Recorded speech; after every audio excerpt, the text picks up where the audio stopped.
بسم اللہ الرحمن الرحیم۔ اللہ نے ہمیں قرآن میں حکم دیا ہے کہ نیکی کے کاموں میں ایک دوسرے کے ساتھ تعاون کیا کرو۔ ابھی میں تھوڑے دیر پہلے قرآن مجید پڑھ رہا تھا، تو قرآن مجید میں جب میرے سامنے یہ آیت آئی تو جب میں نے اس آیت کا ترجمہ کیا تو مجھے پتہ لگا کہ اللہ نے فرمایا کہ نیکی کے کاموں میں ایک دوسرے کے ساتھ تعاون کیا کرو اور اپنا حصہ ڈالا کرو۔ جیسے کہ اللہ ہم سے یہ کہنے کی کوشش کر رہے ہیں کہ نیکی کے کاموں میں اپنا حصہ ڈالا کرو، اپنا پارٹ لے کرو۔ اگر آپ کسی سے ڈائریکٹلی تعاون نہیں کر سکتے تو ایٹ لیسٹ اس کو پروموٹ کرو، اس کو اپریشیٹ کرو، اس کو ان کی حوصلہ افزائی کرو۔ تو اس آیت کو پڑھنے کے بعد فوراً میرے دماغ میں اس موجودہ وبائی صورتحال کو سامنے رکھتے ہوئے ایک بات میرے فوراً ذہن میں آئی کہ یار اس صورتحال میں ہمارے دو طبقات ایسے ہیں، ہماری دو فیلڈ ایسی ہیں جو اپنی جان کی پرواہ کیے بغیر اپنے آپ کو خطرے میں ڈال کر، اپنے آپ کو رسک میں ڈال کر ہماری حفاظت کر رہے ہیں۔ نہ صرف حفاظت کر رہے ہیں بلکہ بھرپور طریقے سے حفاظت کر رہے ہیں۔ ان میں پہلا طبقہ تو ہے ہمارے ڈاکٹرز حضرات کا۔ دیکھو اللہ نے قرآن میں کیا فرمایا ہے کہ جو انسان ایک شخص کی جان بچاتا ہے وہ ایسا ہے اس نے ساری انسانیت کی جان بچائی۔ تو یہ کتنا بڑا عمل ہے کسی انسان کی جان بچانا۔ تو ڈاکٹرز جو ہے اس وقت کیا ویسے بھی کتنے انسانوں کی جان بچاتے ہیں۔ تو اس صورتحال میں اس آیت کی روشنی اور زیادہ بڑھ جاتی ہے، کیونکہ آپ کو پتہ ہے کرونا کیسی بیماری ہے۔ کرونا جو ہے زیادہ قریب جانے سے اور زیادہ لگتا ہے، انسان کے قریب جانے سے اور زیادہ لگنے کے امکانات بڑھ جاتے ہیں۔ تو ڈاکٹرز نہ صرف جو ہے ڈاکٹرز میں دیکھو ہاسپٹل اسٹاف سب کچھ آ جاتا ہے، تو نہ صرف ان کا جو لوگ کووڈ پازیٹیو ہیں ہاسپٹل میں نہ صرف ان کا خاص خیال رکھا جا رہا ہے بلکہ ان کا کھانے پینے کا خیال رکھا جا رہا ہے اور ان کا تمام طریقے سے خیال رکھا جا رہا ہے، ان کو انٹرٹین کیا جا رہا ہے تاکہ جو ہے یہ لوگ جلد از جلد اس بیماری سے صحت یاب ہو جائیں۔ تو ہمیں جو ہے ان افراد کو بھرپور طریقے سے اپریشیٹ کرنا چاہیے، ان کی حوصلہ افزائی کرنی چاہیے، کیونکہ اللہ نے ہمیں قرآن میں حکم دیا ہے کہ نیکی کے کاموں میں ایک دوسرے کے ساتھ تعاون کرو۔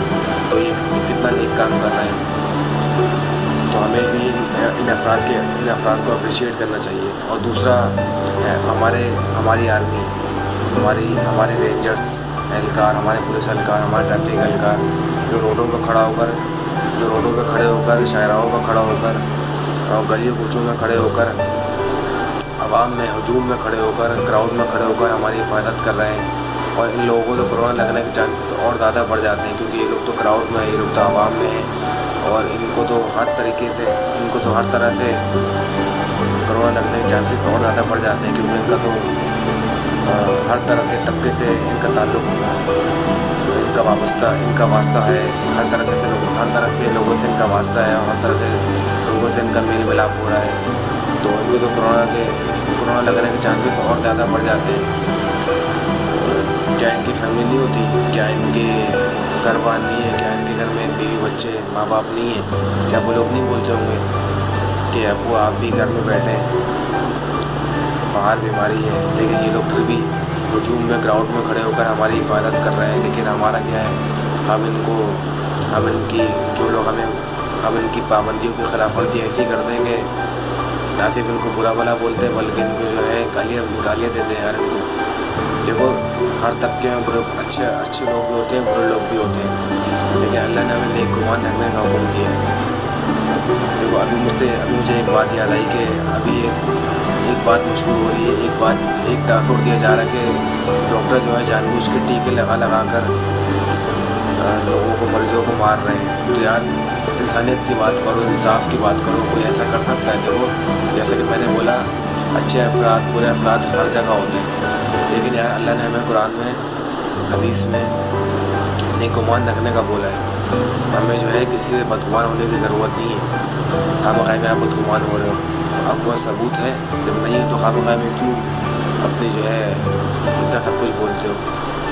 تو بھائی ان افراد کو اپریشیٹ کریں، ان افراد کی حوصلہ افزائی کریں۔ یہ لوگ فرنٹ لائن پر ہیں، ہماری پولیس، ہمارے رینجرز اہلکار دھوپ میں کھڑے ہو کر، اتنے کراؤڈ میں کھڑے ہو کر ہماری حفاظت کر رہے ہیں، اور ڈاکٹر سے اتنے قریب جا کر کرونا کے پیشنٹس کے اتنے قریب جا کر ان کی ٹریٹمنٹ کر رہے ہیں اور ان کے خاص خیال رکھ رہے ہیں۔ تو بھائی ان کو اپریشیٹ کریں، اور میری دعا ہے کہ اللہ پاک ان بیماری میں جو لوگ انتقال فرما گئے اللہ پاک ان کی مغفرت فرمائے، اور یہ لوگ بھی شہید کے درجے میں آئیں گے، کیونکہ حدیث میں آتا ہے، حدیث کا مفہوم یہ ہے کہ اللہ کے نبی نے فرمایا کہ جو بندہ کسی بیماری میں مر جائے، کسی وبا میں مر جائے، شرط یہ ہے کہ وہ وہاں سے بھاگا نہ ہو، وہ اس علاقے سے بھاگا نہ ہو، تو وہ بھی شہید کے درجے میں آئے گا۔ تو جو لوگ اس بیماری میں مر رہے ہیں تو ہمیں اللہ کی رحمت سے امید ہے کہ یہ لوگ بھی شہید کے درجے میں آئیں گے، جو مسلمان ہے، شرط یہ ہے کہ مسلمان ہو۔ تو خیر اللہ پاک سے دعا ہے کہ اللہ پاک ہمیں جو ہے اس بیماری سے جلد از جلد ہمیں اس سے نجات عطا فرمائے، اور جو لوگ اس بیماری کی وجہ سے مر گئے ہیں ان کا اللہ پاک ان کو جنت میں اعلیٰ مقام عطا فرمائے۔ اور بھائی اللہ نے ہمیں حکم دیا ہے، لاسٹ میں دوبارہ بتا رہا ہوں، اللہ نے ابھی میں نے آیت پڑھی تو مجھے بھی اس بات کا اندازہ ہوا گیا، اللہ نے ہمیں حکم دیا کہ نیکی کے کاموں میں ایک دوسرے کے ساتھ تعاون کیا کرو، تو بھائی ان کو پروموٹ کریں، ان کو اپریشیٹ کریں، ان کے ساتھ تعاون کریں اور ان کی حوصلہ افزائی کریں۔ سمجھ رہے بات کو؟ اللہ پاک آپ سب کو اپنی زبان میں رکھیں۔